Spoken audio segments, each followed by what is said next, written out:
Selamat datang di video ini tentang sistematika penulisan karya ilmiah. Menurut beberapa ahli, karya ilmiah adalah kegiatan evaluasi berdasarkan penelitian atau karangan yang memuat fakta. Ini disusun menggunakan metodologi dan gaya penyajian yang komprehensif, teratur, dan konsisten. Ciri-ciri karya tulis ilmiah meliputi reproduksi, kejelasan, objektivitas, dan penggunaan bahasa standar atau baku. Selain itu, karya ilmiah harus menggunakan kaidah ilmiah seperti metodologi penelitian, serta memperhatikan kohesi dan efisiensi kalimat. Manfaat menulis karya ilmiah meliputi melatih kemampuan membaca dan menulis, meningkatkan kepekaan dalam menggabungkan hasil bacaan dengan realitas lapangan, dan membranding penulis. Hal ini juga melatih menyampaikan ide secara sistematis, menciptakan rujukan penelitian, dan meningkatkan kepuasan intelektual. Tujuan penulisan karya ilmiah adalah untuk mengatasi masalah, meningkatkan pengetahuan, dan melatih keterampilan menulis ilmiah. Ini juga menjadi wadah penyampaian ide, diskusi, kompetisi, pemenuhan tugas akademisi, dan menambah wawasan. Sistematika penulisan dimulai dengan latar belakang. Ini harus menggambarkan justifikasi, konteks, dan pentingnya penelitian. Peneliti harus menguraikan fakta, seperti angka kejadian, hasil penelitian lain, teori yang mendasari, dan dampak permasalahan, serta alasan pemilihan lokasi. Susunan skripsi mencakup cover depan, lembar pengesahan, lembar persetujuan sidang, jadwal bimbingan, abstrak, kata pengantar, daftar isi, daftar gambar, daftar tabel, dan daftar lampiran. Bagian skripsi selanjutnya mencakup bab I sampai bab V, daftar pustaka, listing program, serta berbagai dokumen persetujuan dan formulir pendaftaran terkait riset dan sidang skripsi. Halaman judul memuat judul lengkap, nama penulis, NIM, logo universitas, jenjang pendidikan, program studi, nama perguruan tinggi, kota, dan tahun. Halaman persetujuan dan pengesahan diperlukan setelah lulus ujian dan ditandatangani oleh dosen penguji, ketua prodi, dan dekan. Bagian pendahuluan skripsi juga mencakup pernyataan tujuan skripsi, halaman pengakuan, halaman dedikasi yang ringkas, dan halaman penghargaan atau kata pengantar untuk memberikan apresiasi. Abstrak harus ringkas, tidak lebih dari 200 kata, ditulis dalam bahasa Indonesia dan Inggris.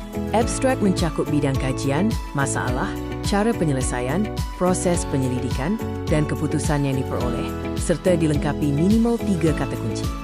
Daftar isi harus memuat bab dan bagian utamanya, seperti pendahuluan, landasan teori, analisis dan perancangan, hasil dan uji coba, serta kesimpulan. Daftar tabel mencakup semua judul tabel dan nomor halaman, diurutkan berdasarkan bab. Daftar gambar berisi nomor halaman dan tempat gambar, juga diurutkan per bab. Daftar lampiran memuat dokumen tambahan yang relevan, yang dapat diberi nama lampiran A, B, dan seterusnya. Teks skripsi terdiri dari bab yang mencerminkan isi, dimulai pada halaman baru, dan dibagi menjadi subbagian bernomor. Penulisan paragraf harus ringkas, menjelaskan satu ISU, dan memiliki kesinambungan. Rujukan dan kutipan dalam teks harus mengikuti kaidah yang ditetapkan. Tabel dalam teks diberi nomor angka, judul diletakkan di atas, rata tengah, tidak dicetak tebal. Gambar dalam teks harus jelas, bermutu tinggi, dan diberi judul di bawah, rata tengah, tidak dicetak tebal. Nomor gambar dikaitkan dengan bab. Lampiran memungkinkan penulis memasukkan bahan tambahan, seperti data riset, tabel, grafik, atau listing program. Bab 2 membahas ukuran dan format. Kertas yang digunakan minimal 70 gram, putih, A4. Batasan pengetikan adalah 4 cm kiri dan atas, 3 cm kanan dan bawah. Penomoran halaman. Bagian permulaan menggunakan angka Romawi kecil di tengah bawah, dimulai dari kata pengantar sebagai I. Untuk bagian isi, penomoran menggunakan angka 1, 2, 3, DST. Halaman pertama setiap bab diberi nomor di tengah bawah, sedangkan halaman berikutnya di kanan atas. Bagian daftar pustaka dan lampiran, seperti listing program dan berbagai dokumen persetujuan, tidak diberi nomor halaman. Bab dan subjudul dinomorkan.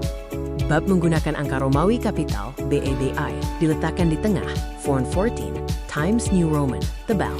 Anak bab dan paragraf menggunakan angka Romawi dan angka biasa di margin kiri, disesuaikan dengan nomor bab. Subjudul berikutnya dapat diberi nomor dengan huruf abjad, bukan simbol. Pengetikan harus menggunakan komputer dengan margin atas dan kiri 4 cm, serta bawah dan kanan 3 cm. Pengetikan dilakukan satu muka, jarak antar baris 2 spasi, jenis huruf Times New Roman, ukuran 12, dan berwarna hitam.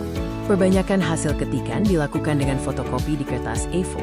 Ketentuan pengetikan naskah skripsi adalah margin atas dan kiri 4 cm, bawah dan kanan 3 cm. Pengetikan satu muka, 2 spasi, Times New Roman 12, tinta hitam. Hasil dicetak di kertas A4. Jarak antara baris adalah 2 spasi. Jarak antara penunjuk bab dengan tajuk bab adalah 2 spasi. Jarak antara tajuk bab dengan teks pertama atau anak bab adalah 4 spasi. Alinea baru menjorok 7 ketukan. Jarak antara teks dengan tabel atau gambar adalah 2 spasi. Penunjuk bab dan judul selalu mulai dengan halaman baru. Semua skripsi harus dijilid dengan sempurna. Pada kulit depan harus tertulis judul skripsi, nama penulis, program studi, Fakultas Teknik dan Ilmu Komputer, dan Universitas Potensi Utama dengan huruf besar. Bab 3 membahas format rujukan. Rujukan yang dikutip dalam teks harus dicantumkan dalam daftar rujukan menggunakan sistem pengarang dan tahun, atau sistem nomor. Tahun rujukan minimal 5 tahun terakhir. Dalam sistem Harvard, rujukan dalam teks ditulis dengan nama utama pengarang diikuti tahun penerbitan dalam kurung. Jika nama pengarang tidak disebutkan di kalimat, tulis nama dan tahun dalam kurung. Untuk 2 pengarang, tulis kedua nama.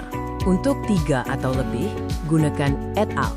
Setelah nama pengarang pertama, gunakan huruf kecil A, B, K untuk mengidentifikasi penerbitan yang sama di tahun yang sama oleh pengarang yang sama.